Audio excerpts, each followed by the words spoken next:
Students, ये आपका question number 35 है, जो मास्टर पेपर के अकॉर्डिंग, मास्टर पेपर का मतलब एनएचएम जो फार्मा असिस्टेंट एग्ज़ाम है, जिसको राजस्थान सबऑर्डिनेट बोर्ड ने 2025 में करवाई।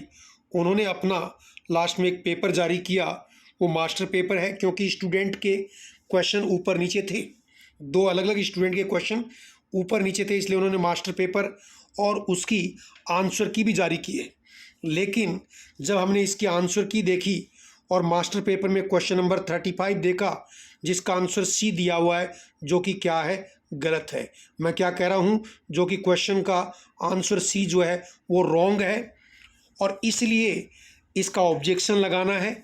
और मैं करेक्ट आंसर भी बता रहा हूँ, और साथ ही साथ आपको करेक्ट आंसर के लिए जो प्रूफ चाहिए अपलोड करने के लिए, वो भी बता रहा हूँ। तो देखो, पहले क्वेश्चन नंबर 35 देख लीजिए। क्या पूछा था?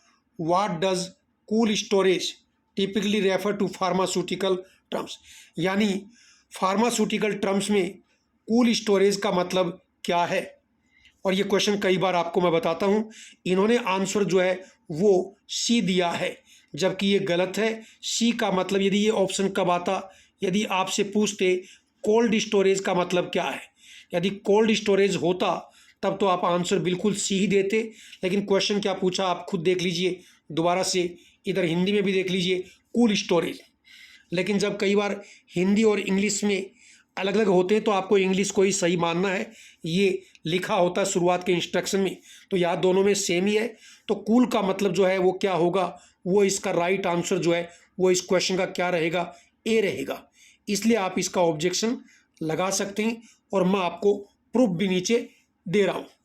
तो देखो, ऑब्जेक्शन के अंदर आपको बताना होगा कि आपको ऑब्जेक्शन क्या है। तो आप कहेंगे सर, इस क्वेश्चन का जो राइट आंसर है, करेक्ट आंसर है, वो ए है, नंबर 1। दूसरा, कौन सी बुक के बेसिस पे बोल रहे हो? तो बुक का नाम फार्मास्यूटिकल केमिस्ट्री 1, बुक का नाम लिख देंगे।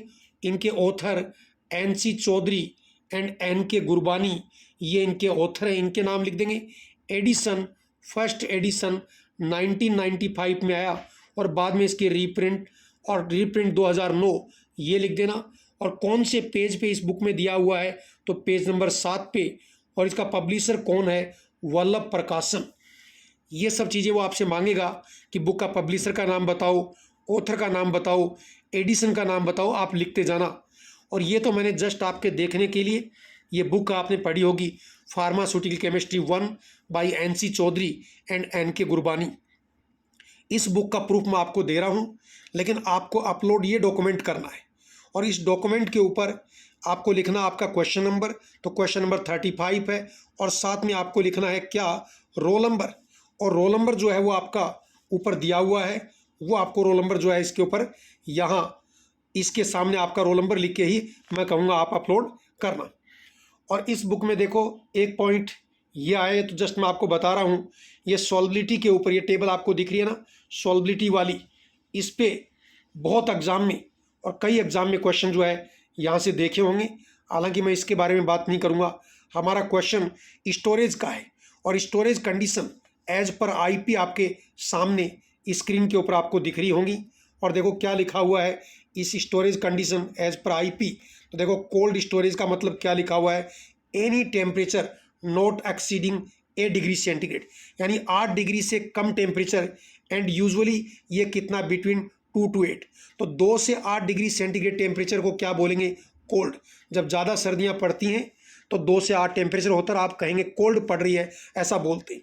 और कूल का मतलब क्या है, जो कि इस क्वेश्चन पूछा है, एनी टेम्परेचर बिटवीन 8 to 25। तो 8 से 25 के बीच में टेम्परेचर है, वो क्या है, वो कूल है। और यही क्वेश्चन आपसे पूछा गया है, तो इसका राइट आंसर आप समझ गए होंगे। तो ये आपका प्रूफ मैं आपको डिस्क्रिप्शन बॉक्स में दूंगा, वहीं से डाउनलोड कर लेना। बाकी देखो, रूम टेम्परेचर, वार्म टेम्परेचर भी दिए हैं, यहाँ से काफ़ी क्वेश्चन एग्जाम्स में आते हैं। और साथ ही साथ मैं आपसे कहूँगा कि फार्मेसी के अंदर यदि आपको क्वालिटी एजुकेशन चाहिए और कोई तैयारी कर रहे हैं, तो Purnia pharmacy coaching app download कर सकते हैं। हमसे आपके डाउट्स पूछ सकते हैं, और हम स्टडी मटेरियल ले सकते हैं। और कोई भी कन्फ्यूज़न हो तो आप बात कर सकते हैं। और लास्टली मैं कहूँगा यदि आपने ये पेपर एग्ज़ाम दिया है तो डेफिनेटली आप ऑब्जेक्शन लगाना, अदरवाइज़ आपको फ़ायदा नहीं मिलेगा।